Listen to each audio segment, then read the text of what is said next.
Alright, balik lagi sama gua Hadi Nugroho.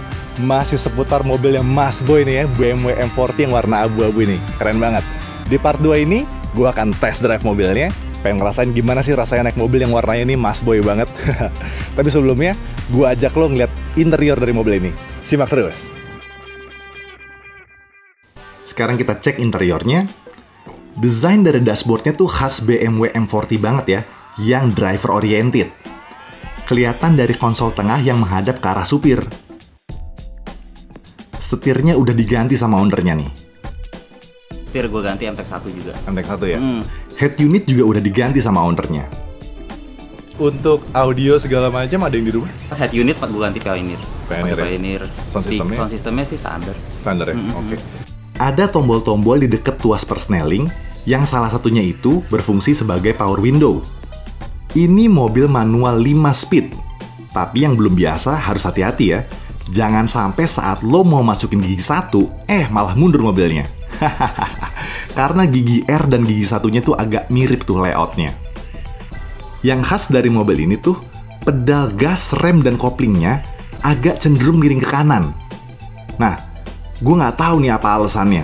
Kalau lo tahu sejarahnya ataupun ada alasan tertentu dari sistem engineeringnya mungkin, lo bisa share di kolom komen ya.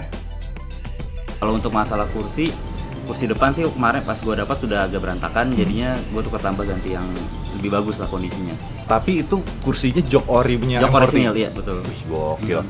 Belum lo trimming lagi pas lo tukar belum itu ya? Sih. Mobil ini sudah ada kerai kaca belakang, selain mempermanis, bisa juga jaga privacy. Nice. Oke guys, sekarang langsung aja gue pengen cobain mobil ini. Gimana sih rasanya mobilnya Mas Boy ini? Let's go.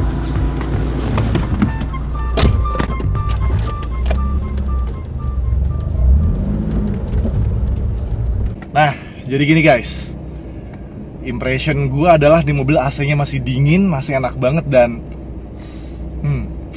bau-bau antik itu masih ada gitu ya. Ini yang gue suka nih. Ini ownernya berarti nggak aneh-anehin interior ya. Baunya ini masih dijaga banget sama dia nih. Dan langsung aja kita ketemu U-turn. Yes, M40 ini untuk U-turn termasuk lumayan patah belokannya. Bukan lumayan patah lagi, patah lah ya untuk mobil ukuran ini. Asik banget. Dan mobil ini juga udah mengalami beberapa modifikasi. Detailnya seperti apa ada di part 1 juga. Dan mobil ini nih emang basicnya udah ganteng gitu kan. Tapi ya udah gitu, karena dimodifikasi sama ownernya, diganti velg, ganti ban, dan termasuk velg yang langka juga tuh ya, velg Alpina-nya 4x100 belang, wah langka tuh. Ini bener-bener level kegantengannya double gitu loh. Asli, karena M40 ini bentukannya aja emang udah manis gitu. Ditambah lagi, ownernya juga ngerti banget nih sama barang-barang yang branded gitu, nempel di bannya dia. Velg ban diganti, diceperin, wah gila sih, keren banget, asli men. Jadi gue pakai velg Alpina. Widih. Alpina yang klasik ya. Lebarnya 778 belang. Karena velgnya cukup jarang ya, karena gitu ya? Kalau Alpina gue ini baut 4 cepet, dan kebanyakan Alpina yang beredar tuh 5 cepet 20. Ini baut 4 cepet dan belang. Jadi itu makin langka ya? Itu makin langka. Itu yang bikin harga mahal sih. Ih, mantep. Wah, ini ban gue juga nyari sulit nih. Yang masih keluaran baru ya cuman sisa satu ini. Duduk-duduk agak sengak-sengak gini nih, bisa lah. Asik banget. Terus setirnya juga udah diganti sama dia. Ini racing banget, palang 3 beneran racing banget. Dan di genggaman tangan gue yang segede gini juga enak. Ya sedikit berasa kecil, cuman enak aja gitu, mantap. Dan dia nggak licin bahannya.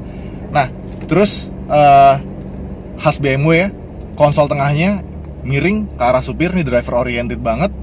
Ya karena dia ngadep ke supir ya, driving oriented, ya jelas semuanya gampang dijangkau. Mulai dari setelan AC, mulai dari radio tape nih udah diganti head unitnya. Terus mulai dari sampai dengan konsol penyimpanan barang tengah itu semuanya gampang dijangkau pakai tangan gitu. Terus abis itu untuk kaca spionnya ya, ini semua masih standar dan menurut gue sih agak sedikit kekecilan, cuman jangkauannya masih luas lah, bisa sampai ke pintu tengah gitu. Ini gue U-turn lagi nih. Dan untuk setelan koplingnya nih enak banget nih mobil, beratnya sih bobotnya pas dan responsif gitu ya. Persnelingnya ini masukin dikit aja klek gitu langsung masuk gitu, masih oke banget. Dan lepas gas lepas kopling dikit, angkat kopling, gas dikit, nggak usah digas malahan, udah ngelaju mobilnya, enak banget. Suara mesinnya juga masih halus. Ya bocor-bocor dikit ke dalam, cuman masih oke banget sih, masih nyaman nih. Kalau dipakai denger musik juga udahlah, nggak bakal kedengeran gitu. Jarak kepala gue sama atapnya, wah ini lumayan tinggi nih, masih lumayan jauh. Tinggi gue 179 cm. Terus habis itu untuk spionnya juga enak nih, ngejangkau bagian belakangnya enak. Dan untuk monitor bagian depan, nah ini yang penting nih, dari jarak speedometer ya, rumah cluster meter sampai kaca itu deket. Terus dari batas wiper sampai hampir ujung kap mesin itu tuh kelihatan semua. Nah, jadi monitor bagian depan, kanan, tengah, kiri itu kap mesinnya masih gampang banget untuk dilihatnya. Jadi monitornya tuh enak gitu kalau lo mau manuver-manuver, tuh asik banget. Terus pilar A-nya ini juga gak terlalu rebah. Jadi apa ya? Khas mobil yang masih agak mengotak, enak jadi visibilitasnya. Blind spotnya tuh minim gitu. Nengok ke kiri enak, nengok ke kanan enak gitu, mau ancer-ancer enak gitu.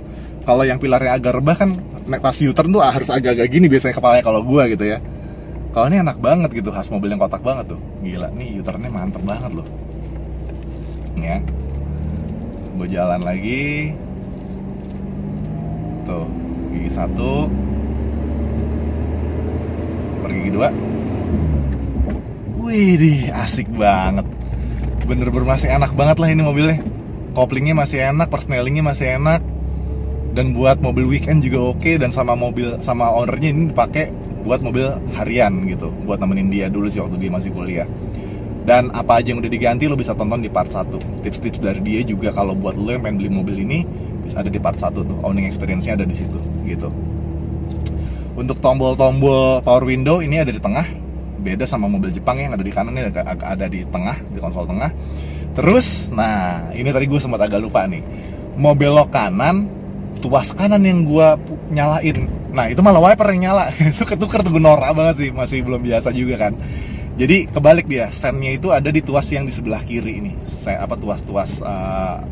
Tuas-tuas lampu sen gitu kan. Kalau mobil Jepang kan kiri itu wiper, kalau ini tuas kanan yang wiper kayak gitu. Terus overall nih mobilnya interiornya masih oke banget, masih bener-bener kerawat, masih ori, dan bener-bener masih asik deh. Mobilnya masih berasa seger banget gitu. Nah terus yang lucunya lagi dari mobil ini nih, posisi pedal-pedalnya nih agak miring ke kanan dikit gitu loh. Jadi lo duduknya agak menceng dikit, dan itu emang khasnya si M40 ini gitu. Pedal-pedalnya agak ke kanan, jadi bener-bener nggak lurus. Alasannya apa juga gue nggak tahu tuh. Seru deh. Tuh, ini koplingnya masih enteng, remnya juga masih enak.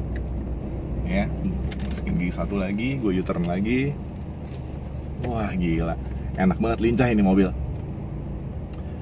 Dan ownernya juga udah ngecat ulang mobilnya, bukan ngecat ulang sih ya, ngecat sirem. Jadi mobilnya tuh jadi lebih fresh aja gitu, catnya. Lebih enak banget, jadi buat dibawa mejeng nongkrong tuh pasti lebih pede lah dari mobil ini. Wih, gigi 1. Ya di 3000 rpm tuh enak lah buat jalan santai. Asik banget tuh, masih nyaman dan apa ya, nggak terasa mental-mentul juga gitu ini mobil. Dia udah ganti velg, udah ganti ban, diceperin, enak gitu. Nggak apa ya, untuk ukuran mobil yang dipendekin gini sih masih oke lah, nggak yang mental-mentul gimana. Asik banget. Yes, pokoknya ini mobil bisa jadi salah satu referensi lo kalau lo pengen nostalgia ke tahun-tahun 90-an. Dan buat lo khususnya yang ngefans sama Mas Boy, film Mas Boy dari zamannya siapa tuh yang asli, Ongki Alexander ya. Nah ini pas banget nih lo beli mobil ini, bisa jadi bahan referensi. Apalagi kalau lo bisa nemu mobil dengan kondisi yang kayak begini, warnanya begini gitu. Dan posisi bangkunya juga enak, nyaman, empuk, di badan juga enak, nggak bikin pegel. Pokoknya posisi duduknya enak banget, dan ditambah lagi ya gitu, bahan bangkunya enak, empuk, nggak keras. Trimmingnya juga bagus, empuk-empuk gitu, ada bahan kayak bludernya juga. Ya, ini bisa jadi bisa gue bilang ini one of 90s gentleman's car gitu. Wah, asik banget. Jalan lagi dikit. Wah, ngoper giginya asik banget. Cuman gitu guys, kalau lo lagi ngoper gigi hati-hati nih, khususnya kalau mau mundur gitu ya. Karena gigi 1 sama gigi mundur nyaru nih, mirip-mirip. Nah, gigi 1 kan kiri depan, gigi mundur juga sama tuh, tapi lebih dipetokin ke kiri lagi, baru ke depan. Jangan sampai nih niatnya lo pengen mundur, malah mobil lo maju gitu, loncat malah nabrak benda di depan gitu kan. Jangan sampai ya. Oke. Dan untuk cluster meternya juga masih enak nih. Masih bagus banget, masih rapi, semuanya gampang dilihat, gampang dibaca. RPM, speedometer, ada bensin, ada suhu mesin, dan ada parameter-parameter yang lain kayak gitu. Ya overall ini mobil masih asik banget, masih bersih banget, luar dalam, kerawat banget. Mas Agi, mobil lo keren banget, makasih banyak udah ngizinin gua untuk nyobain mobil ini, juga nge-review mobil ini. Dan juga gua udah boleh interview lo. Makasih banyak Mas Agi ya. Hari Nugroho sign up. Bye. Alright, that's all the video. Semoga bisa jadi sedikit referensi buat lo, khususnya buat lo yang pengen beli M40-nya Mas Boy ini nih. Warnanya lo liat nih, udah Mas Boy banget. Asik lo dipakai mobilnya. Ya jelas lah, BMW, sheer for the driving pleasure, oke? Gua Hari Nugroho, makasih banyak buat lo yang udah nonton, komen, like, and subscribe, karena jelas itu merupakan dukungan yang luar biasa dari lo buat gue dan juga buat channel ini. Oke, sampai ketemu di video berikutnya. See ya. Sip. Harus inilah sama bengkel tuh harus lupa kan. Oh, apa? Udah itu, cut aja. Gimana Mas, oke nggak? Cut? Oke. Oke, cut bungkus. Aku baca tuh.